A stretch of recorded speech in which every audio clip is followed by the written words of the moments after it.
Donc nous allons nous intéresser à la structure de l'atome.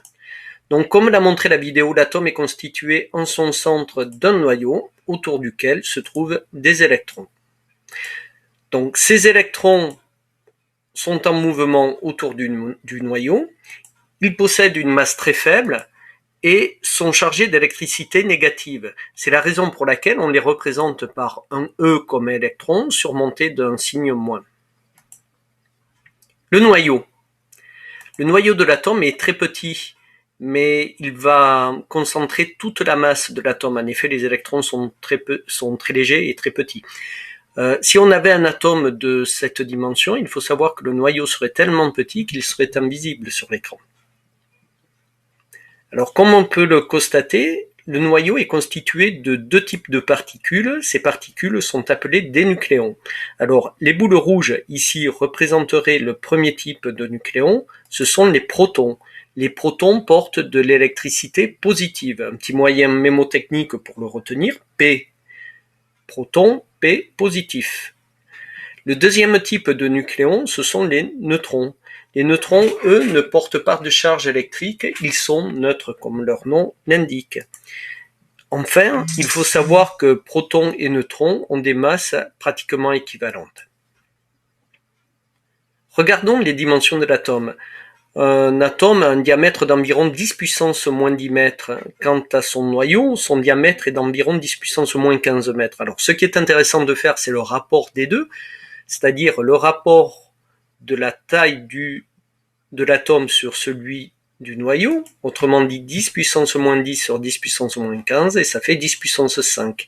10 puissance 5, c'est aussi 100 000, ce qui veut dire que l'atome est environ 100 000 fois plus grand que son noyau. Alors, on va essayer d'imaginer un noyau d'atome qui aurait la dimension d'une orange de 10 cm de diamètre. Quelle serait la taille de l'atome?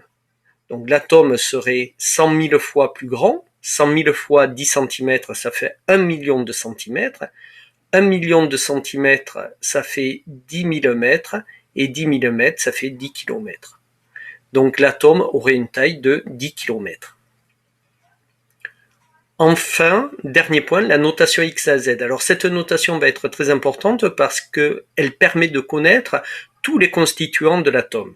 Alors pour commencer, X représente ce que l'on appelle le symbole chimique. Exemple, Fer, Fe, Ce, H, Mn, Si. Ces symboles sont internationaux. On va les retrouver dans la classification périodique.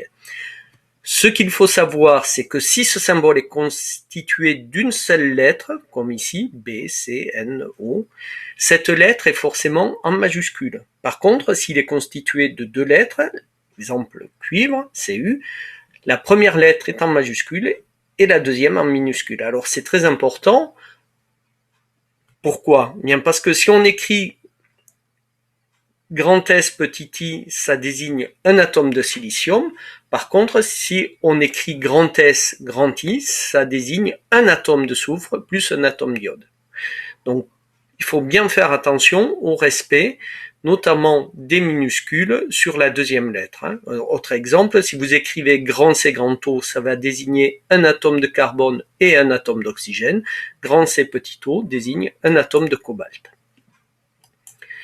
Deuxième point, c'est grand A. Grand A, c'est le nombre de masses. Et par définition, le nombre de masses est égal au nombre de nucléons du noyau. Enfin, dernier point, le numéro atomique. Le numéro atomique est égal au nombre du proton. Ce numéro atomique, on va le retrouver également dans la classification périodique.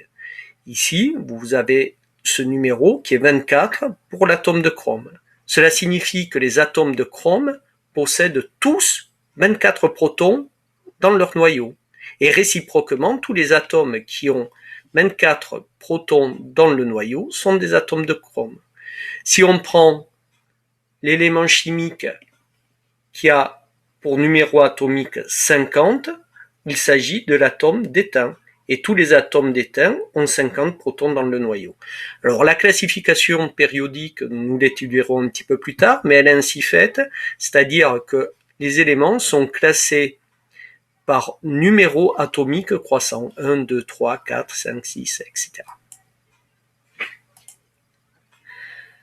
Ce qu'il faut savoir, c'est que la neutralité électrique de l'atome se fait par compensation. On a vu que l'atome contenait des charges positives dans son noyau, les protons, et également des charges négatives autour du noyau, les électrons.